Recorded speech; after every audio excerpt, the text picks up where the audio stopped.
Test.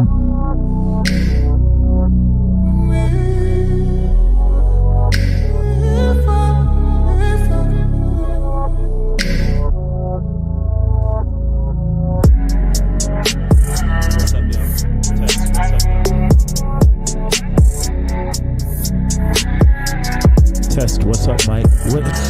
Test.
You're listening to Power Plug Radio, home of your throwback jams. You're listening to Power Plug Radio, home of your throwback jams.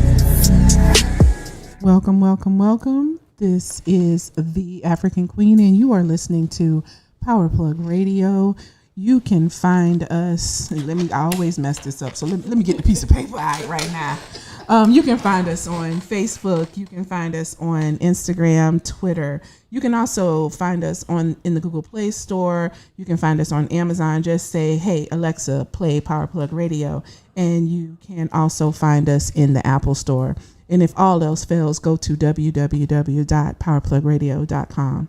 Once again, this is the African Queen, and you are listening to Taboo Talk. So I want to say we did a little bit of changing of what we're going to do, but what our plan is tonight is we are going to introduce a new show that will be starting in August, and that show is called Vinyl Fever, and and the host and DJ of that show is the one and only, the most magnificent, my little brother, Jeffrey Leon Peaton. Thank you. So we just want to give you a little introduction on what Vinyl Fever will be, the type of music that we're going to play, but then also how both of us ended up with the love of music that we have. Because it's a long history for us. It's a family thing. It is. It's a family thing. So first thing is first. So tell us a little bit about what you want to give to our listeners when it comes to Vinyl Fever. Well, let's start by, if you don't mind, me giving you a little bit of history about the name. Okay. Where we got the name from. That works. I've been into collecting vinyl for, who knows how long. You remember me swiping Daddy's. Okay, I remember records. Daddy, but Daddy had so many records, he wasn't missing them. So yeah, it was good. And when I went away to college, it was this spot that me and my little hip hop head crew would go to like regularly. And we'd be digging for vinyl, mostly jazz, mostly funk, of course, hip hop. Right. a couple other genres, and slowly but surely the vinyl collection just started growing and growing and growing, and for me, vinyl is a little bit different than a CD or a tape or an MP3, in that when you have a piece of vinyl that was pressed in 1953 and it's a Miles Davis album, that's history. Yeah.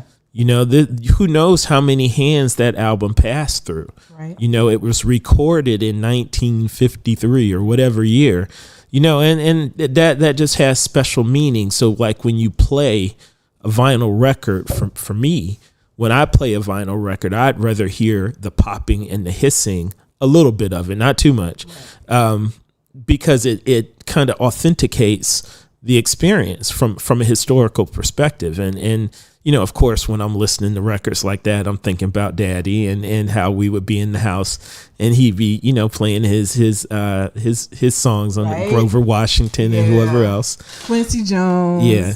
So of course, I know some people in the Bay Area may be familiar with, there was a second Vinyl Fever store in Tampa on Dale Mabry. So like I came home from college and I was like, oh shit, it's a Vinyl Fever in Tampa. So I was over there like, once a week digging for records. And, people are probably familiar with Bananas here in St. Pete. Yep. Maybe a couple others that have popped on the scene in the last few years along Central Avenue. But the premise, the show is like paying homage to vinyl heads, vinyl collectors, specifically my crew from college, and then people who are learning about collecting vinyl. The obvious place for us to start was with jazz. Yeah. I'm a jazz head, and the vast majority of my collection is consists of jazz vinyl. And what I would like to do, even though we don't have equipment for spinning the records on the turntables, Right.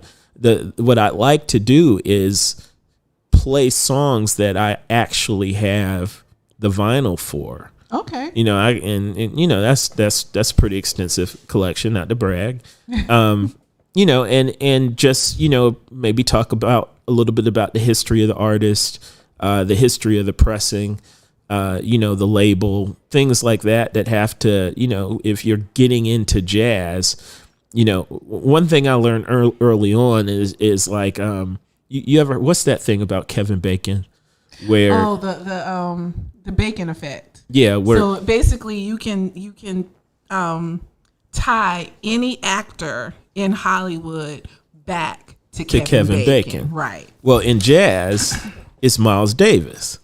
Whether it was artists that came before him that he played with as he was coming up, or artists that he took on or played with when he was the man. Right. If you want to start with jazz, you start with Miles Davis, and just talking about the history of some of these great works of music. Okay. And how artists like, maybe a Herbie Hancock, who played with Miles Davis, who played with Donald Byrd, ventured into a funk jazz fusion. Okay. That eventually, just ended up just being straight funk, and he inspired funk bands that came out, and you can't leave out the funk, because a lot of that funk influence, or the influence of funk, rather, it comes from the blues, it comes from jazz, and then other genres. You get into the soul, you get into the hip hop, of course,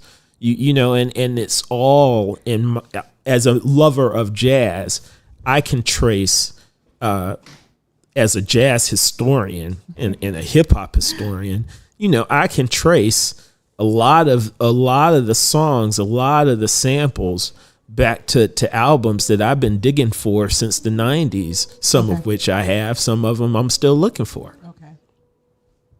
So you brought something up and it kind of triggered a thought in my head. So explain to the audience, what's the difference between listening, the sound of listening to the vinyl compared to listening to an MP3? Well, it varies. You know, I mean, of course, when you're listening to an MP3, it's a compressed digital file, Okay. which is the primary difference, because when you're listening to vinyl, it's analog. Okay. Other than that, it honestly, for me, it depends on the quality of your equipment. You know, if you're in the vinyl, you hopefully you got some Technique 1200s, you know, that you listening to your records. So hopefully you got a decent sound system, and you know, you don't really mind a few pops and a few hissing, or of course you don't want no scratches and skips, but you know, if you're listening to a quality record, for me, hearing those pops and hearing that little bit of hissing is part of the experience. Okay. Now, the other thing that is significant from a personal perspective, you know, is you know, I grew up in the CD era. Mm-hmm. You did too. You know, well, cassette tapes. Really. Cassette tapes. But then, No. Be honest. 33s and 45s. Yeah, we did. Then cassette tapes and CDs. Then you might as well throw in the 8-tracks, because we did. Daddy had an 8-track. That's right. So we did grow. So it started off with the 8-track, then the 33s, and then the 45s, and then the tapes and CDs. Right. You know, and you know, just from that standpoint, you've got digital music, which you know, it's a compressed digital file, MP3. Right. The sound quality is digital. Okay. You know, which means there's no cracking and there's no hissing. But sometimes that makes the music. And that's my point. Yeah, you know, it just elbowed one of my husbands. He's a DJ. Mm-hmm. You know, and like when I found that out about him, I was like, okay, that just made him so much more cooler. Right. And he talked about listening. Can I get one of those? Yeah, she got you. Okay. Right. So, and we're gonna talk about this in a minute, but he talks about, you know, the difference between the whole everything being electronic but still spinning vinyl. Yeah. You know, and it's a little bit more difficult. That was a lot to carry around as a DJ back when it's, you know, with the vinyl, but it's a sound to it. I have memories of, you know, the song playing and it gets to the end and you hear the pop. Yeah, you know, yeah. And then you got to get up and start it back all over again. Flip the record. But you was cool as shit when you had the record player that would automatically start itself over, you know, by itself. Start it over. You know, we were blessed enough to have a father who loved stereo equipment, loved music. So we grew up. Everything Daddy owned when we were young was Pioneer. Except for one thing. His reel-to-reel was Sony. See, we left out the reel-to-reel. Right. Oh, yeah, I forgot about so reel-to-reel. But everything was Pioneer. And it was the Silverfront Pioneer. And I remember the time Daddy went and got the engraver and engraved the J.L. Peton in the because somebody had broken in the house and stole something in the house and stole some stuff. Yeah. Right. You know, but everyone knew it because you were driving down the street and he had it, and Daddy had the speakers, he had the light boxes, you know. So for us, music was more than just sound. It was an experience. It was partying. It was life. It was a part of life, you know, and not saying that young people today, but it's different. It's a lot different, you know. And so before we get into our love of music, talk about all of the different genres that you want to start off touching and why you chose those. Well, the obvious starting point for me was jazz. Okay. You know, jazz is just something that you know, as we were saying, it's just always been a part of our lives. Right. As I got older and started collecting vinyl and learning more about, you know, the artist, the drummers, the trumpet players, the bassist, all of the, you know, the greats, you know, from Charlie Parker to Sonny Rollins, of course, you know, my boy Coltrane, you know, to Miles Davis, Donald Byrd. Byrd. You can go down the list, and I know we're leaving a lot of people out, but those are the ones that open the doors for me. Right. And then with jazz, you'll pick up a Miles Davis record, and you'll see Kinda Blue. He had Cannonball Adderley, John Coltrane, Bill Evans. All, and I can't remember the pianist. All these artists that after they dropped that album, which they did in one take. Really? Yeah, they dropped Kinda Blue in one take, each song in one take. Wow. But those artists, Cannonball Adderley went and did his own thing. Yeah. Of course, Coltrane went and did his own thing. Right. Bill Evans went and did his own thing, and Miles Davis, he formed another. He brought in people like Herbie Hancock, right, or Chick Corea, or even Carlos Santana. So like that's why I say, like, with Miles Davis, that Kevin Bacon thing, right? You hear these people and you're like, damn, whoever that is on bass he's funky as fuck, right? So then you look at it and you say, oh, that's Ron Carter. Let me look at some Ron Carter shit, and then, okay, who is this cat on trumpet? And oh, that's Donald Byrd. Well, let me check out some Donald Byrd joints, and it's kind of like hip hop when you got cats rhyming on other people's songs, and you never heard of that dude before, so you're like, oh, who is this? Right. Well, from a jazz perspective, it's history. To me, it's a lot of these artists are deceased. A lot of these artists laid the groundwork for music that we hear and love today. Right. So jazz was the obvious starting point for me, just because of my love. Now, growing up in the 80s and the 90s, I am a hip hop snob. Yes, you are. A hip hop head, Zulu Nation, all of that. So I'm deep into the underground. So, a lot of like the hip hop that I would like to bring to the table, is maybe not, the stuff that got radio play. Maybe some of the joints that the real heads know about. Right. Yeah. B-side. Yeah. Even, or remixes that maybe you never heard. Right. Funk is like my second love behind hip hop. You can't talk music without talking Grant Green and of course George Clinton or Simone or Mandrill. Cats that they'd be like 7 and 8 deep. And cats would be on trumpet and bass guitar and lead guitar. You get into people like Gil Scott-Heron. Yes. And the influence that he brought that wasn't necessarily funk. It was more of a poetry infusion. But then, when he teamed up with Brian Jackson, you had a true funk band. Right. And the funk transitioned into or blended with, not transitioned into, but blended with, the soul that we grew up listening to. The artists like Al Green. Yeah. The incomparable Al Green, Marvin Gaye. Yeah. We could Isaac Hayes. Curtis Mayfield. Yeah. All of those dudes. Johnny Guitar Watson. Yes. Yeah. Right. All of those dudes that had, a lot of influence on the music we love today.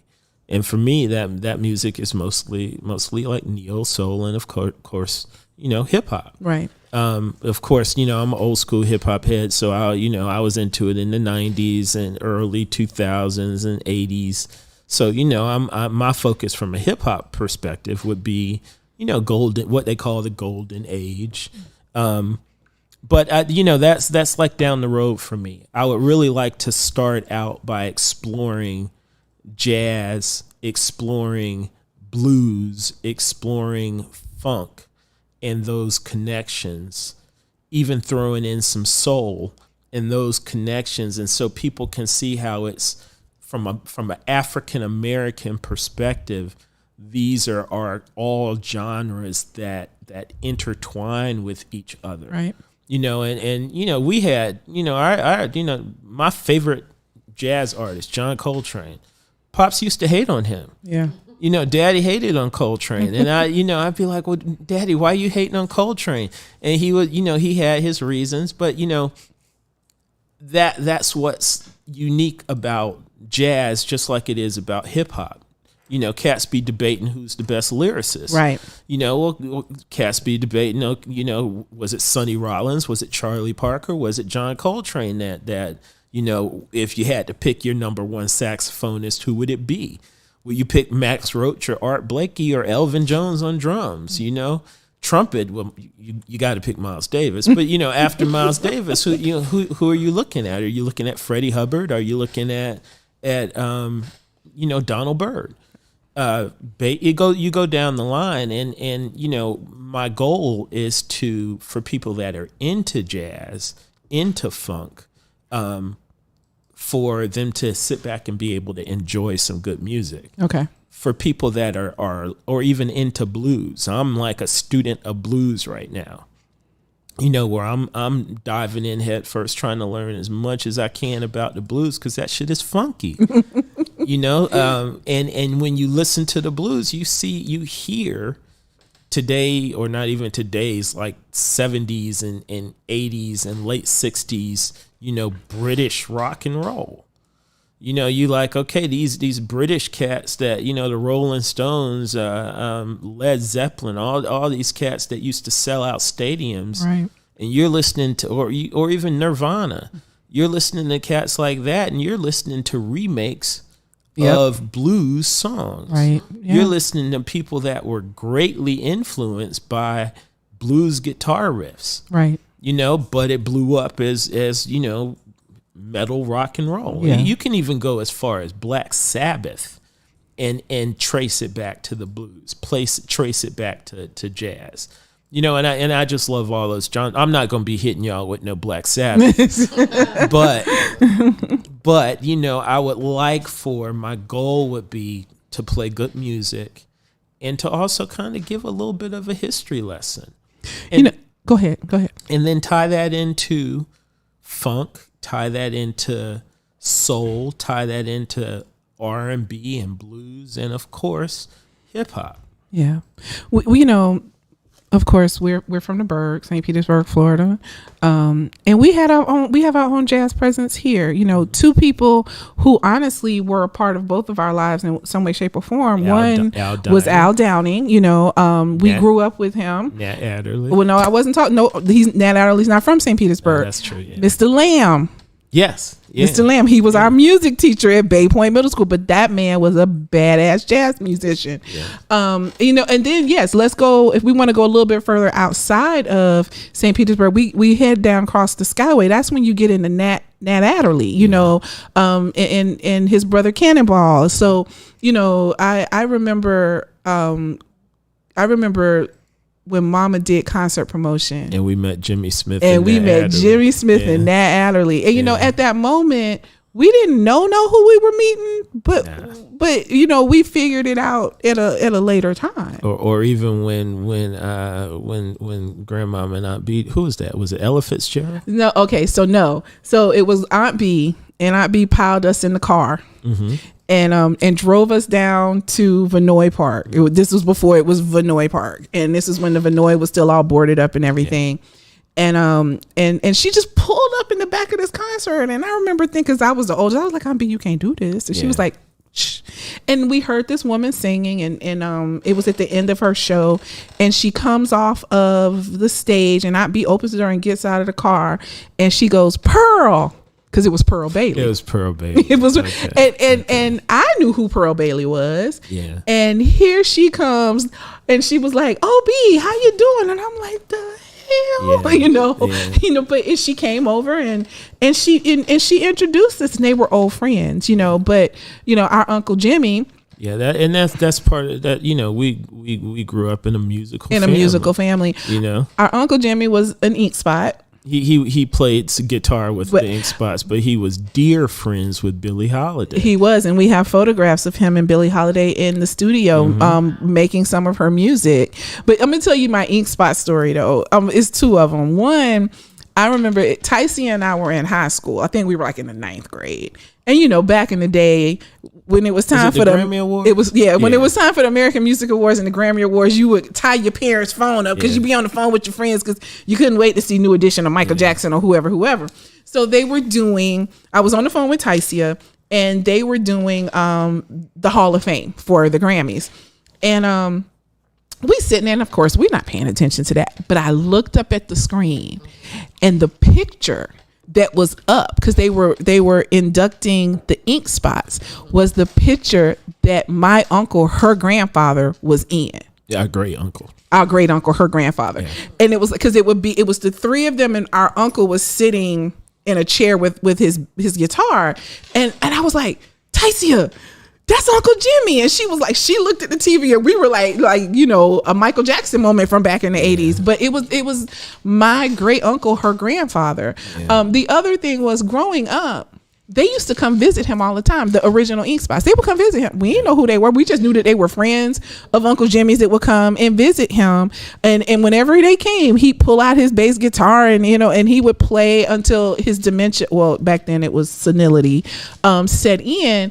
But they would come. Not until later on did we realize who these people were, and in classic jazz guitar form, he had his little bud before he went and played his songs. Yes, he did. Okay, right. But my story that is something that I carry with me about Uncle Jimmy. As a vinyl collector, digging for specifically Billie Holiday, and coming across a Billie Holiday album where James McLean is playing guitar on like 7 tracks, right? And of course I bought it. But because my great uncle on a Billie track, Holiday, right? Yeah, on playing guitar with Billie Holiday. That's that.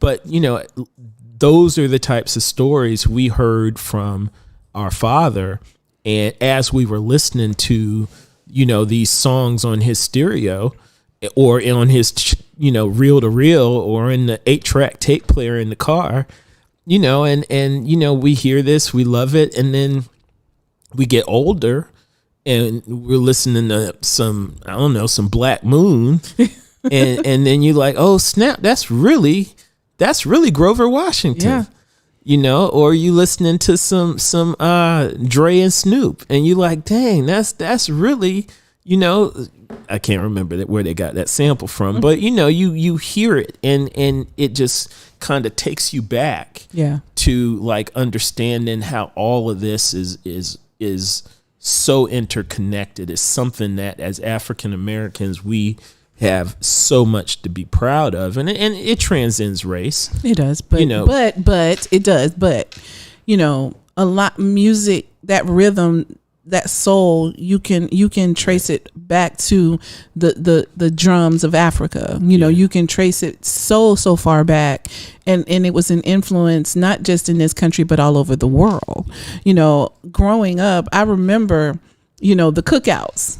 And Daddy would have the music playing, and everybody would be jamming to the music and having a drink. And music brought people together in so many, in so many ways.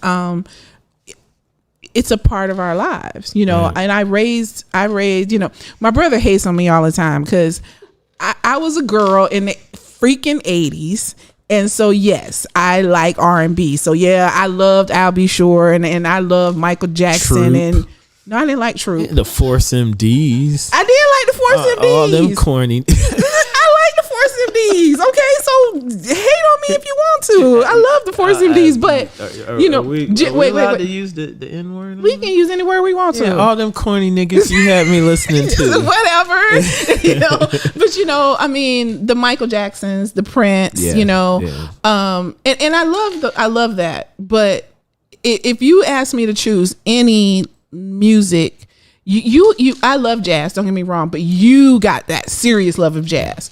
I got the serious love of the old school R&B. Give me that 40s, 50s, 60s, 70s R&B, and I can stuff listen. Mama used to be listening to while she was cleaning the house. Right. You know, but it's the influence that it had on us, and so I'm getting ready to pull way back. So for those of you who were born and raised in St. Petersburg, y'all know the Bayfront Center.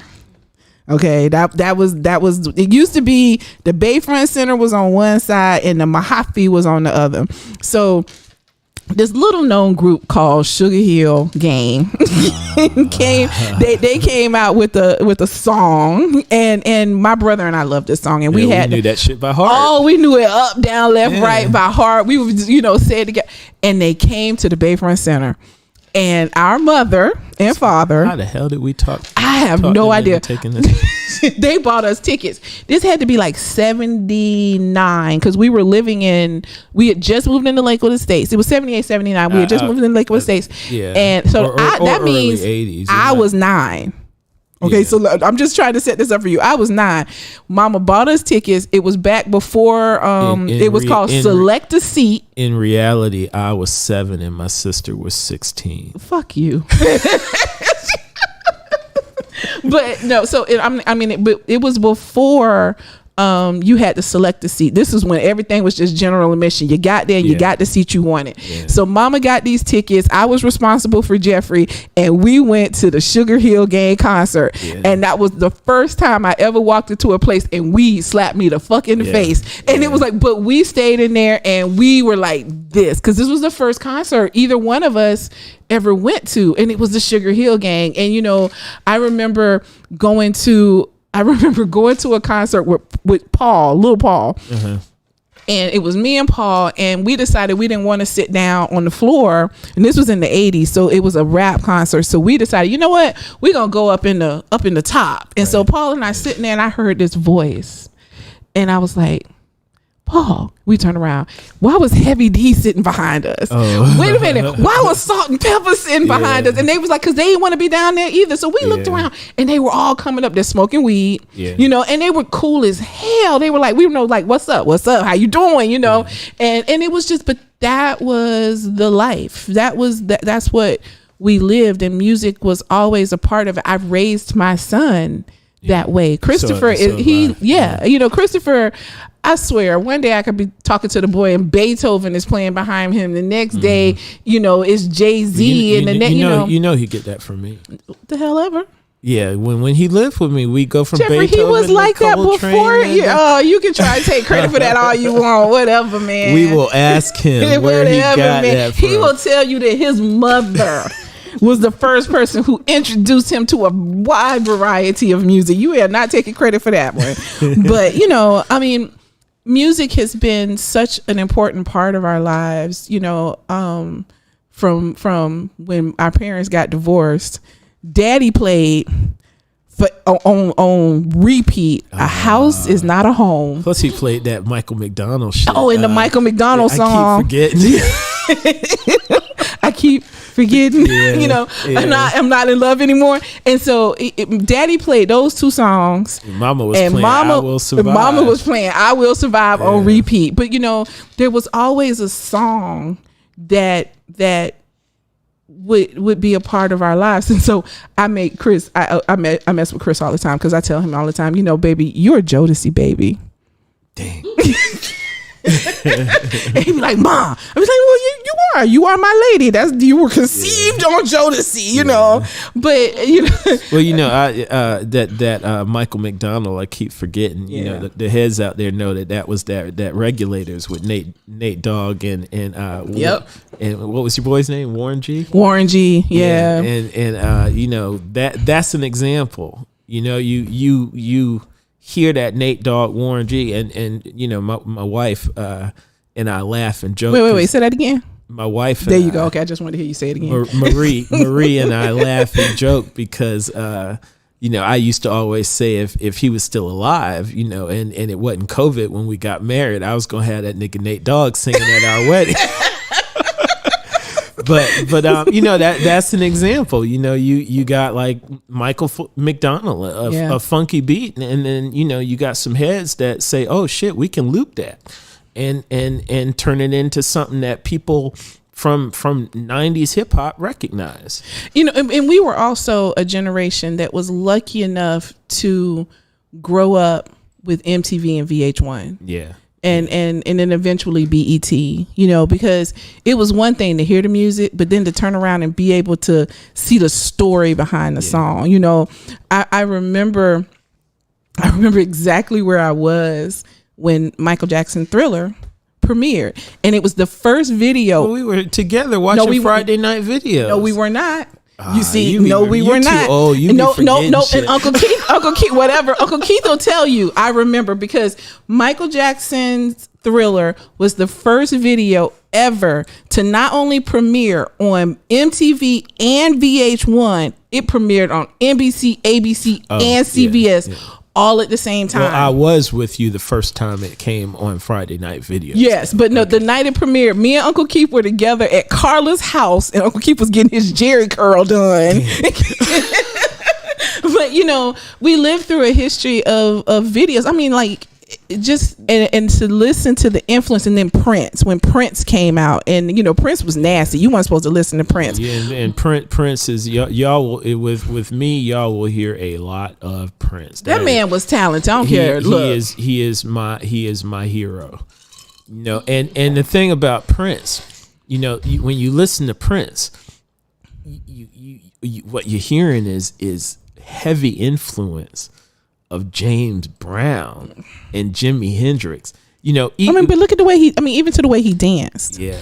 James Brown, come on now. Yeah. The other day I was listening to some old school hip hop and Mystical came on.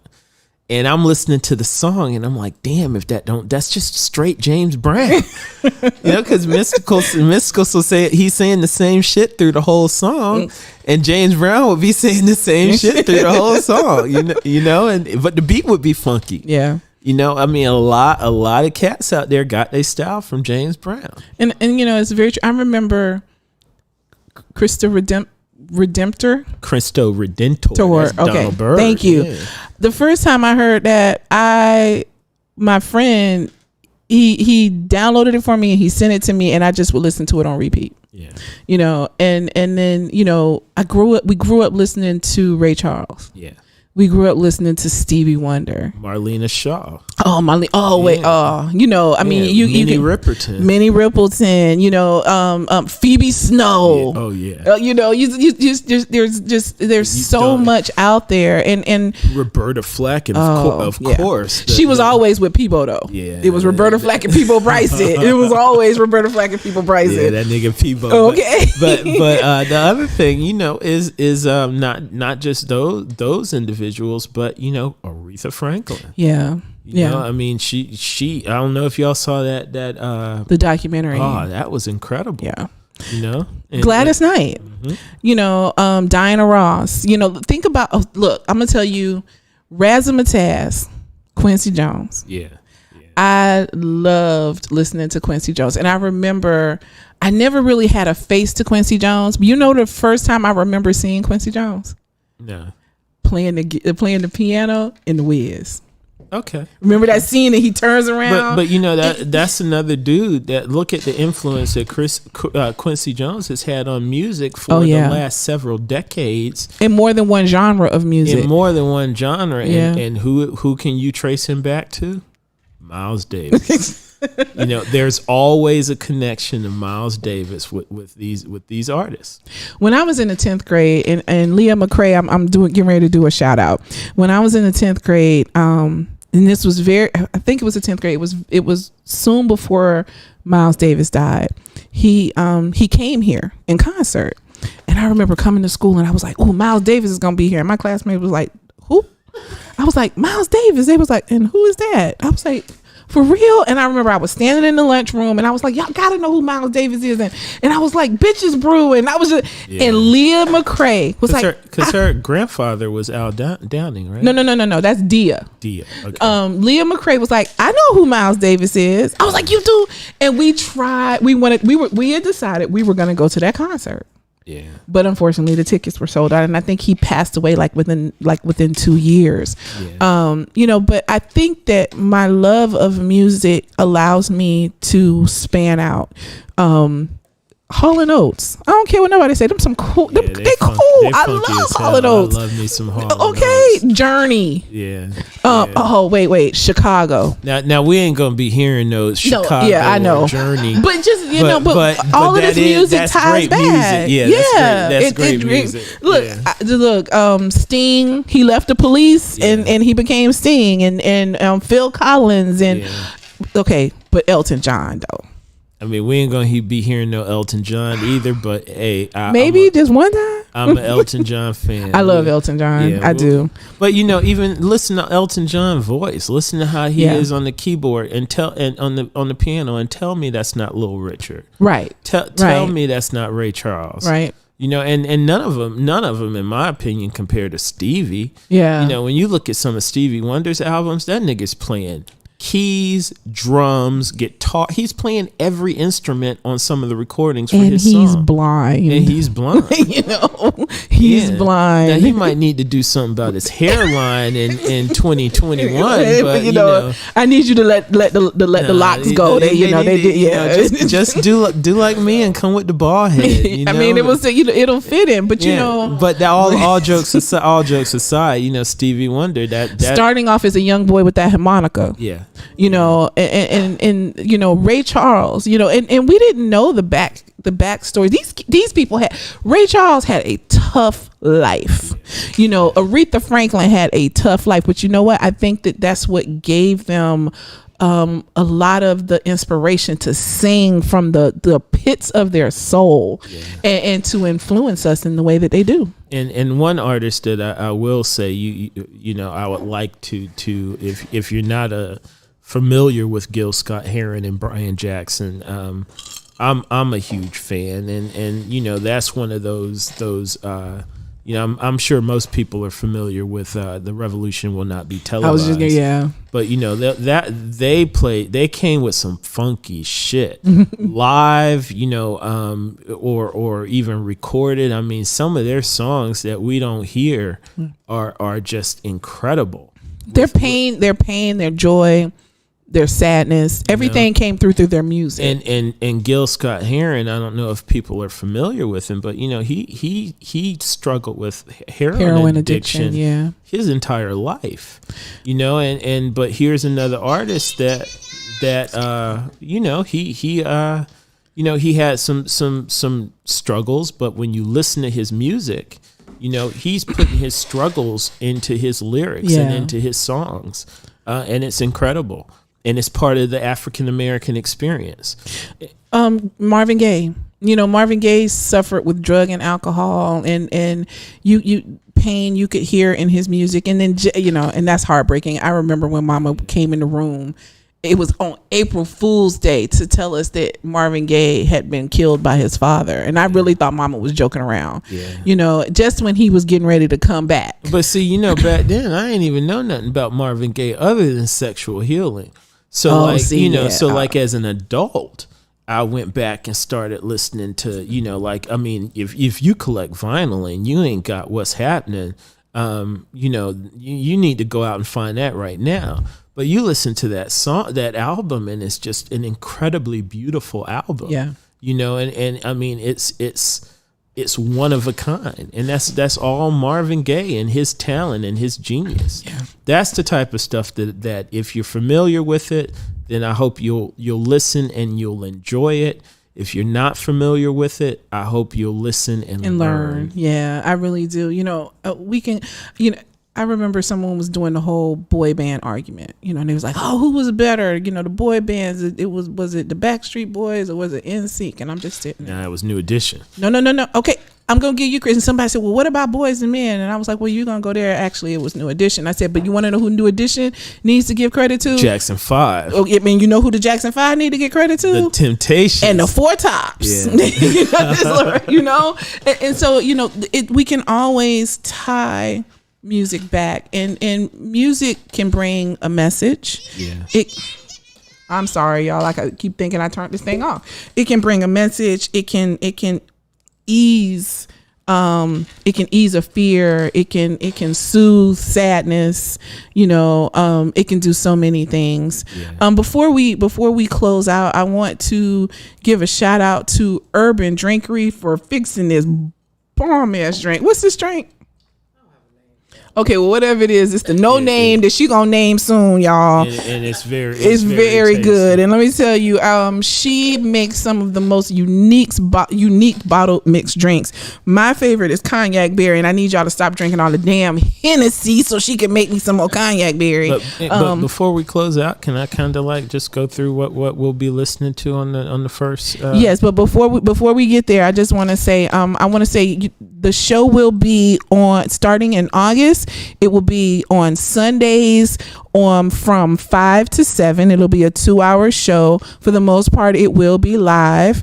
And we want you to listen, and we want you to share, and make sure you'll be able to listen to it on Power Plug Radio. You'll be able to listen to it on Facebook, YouTube, and any of our apps. Just, hey, go Alexa, play Power Plug Radio, and you can listen to Vinyl Fevers. And we like to get some requests out there. That would be great. We'll with a lot of the tracks we'll be playing, we'll drop a little bit of history. My lovely wife will be joining me, and my sister, the Queen, will be joining me for at least as we. Well, I'm the producer, so you ain't gonna see my face. Oh well, yeah, she'll be here, But we're gonna, like, early on, we're gonna jump into some Art Blakey, some Average White bands, some. Oh dang, I forgot about them. Some Bobby Caldwell. We gonna Parliament. We gonna get any Parliament? Not week 1, but we will jump on some Mandrill and Simande. Okay. You'll be hearing some Donald Byrd, some Freddie Hubbard, some Gil Scott, some Miles Davis, of course. What, I ain't heard Coltrane yet. We're gonna hold off on some Coltrane because not everybody ready for Coltrane yet. Okay. But you gonna ease them in. Yeah, but we're gonna start with like some of the key players in jazz and funk. Do a little bit of crossover there, so like you can see the transition with like a Grant Green, going from a jazz background into some funky shit. Okay. And we just like to y'all to join us. Yeah. Listen to some good music. If you know the songs, then that's great. Right. If you don't know the songs, just sit back and listen and learn. If Look, you guys pour some cognac over some ice. Get on your sofa, cross your legs. I can see Daddy with his leg crossed, with his leaning back, and listen. And we love to get some requests. One thing I will say is that I'm trying to stick, at least initially, to joints that I have on vinyl, because the title of the show is Vinyl Fever. So, but my vinyl collection is extensive, but it's limited. So, we will be crossing over into some shit that I don't have on vinyl. That's some MP3 type shit. But just tune in if you got recommendations. Hey, throw them out there to us, and we'll play it for you. And we want to say thank you for listening. We are at the top of the hour. You are listening to Taboo Talk with the African Queen on Power Plug Radio. Thank you. See you in 2 weeks. You're listening to Power Plug Radio, home of your throwback jams.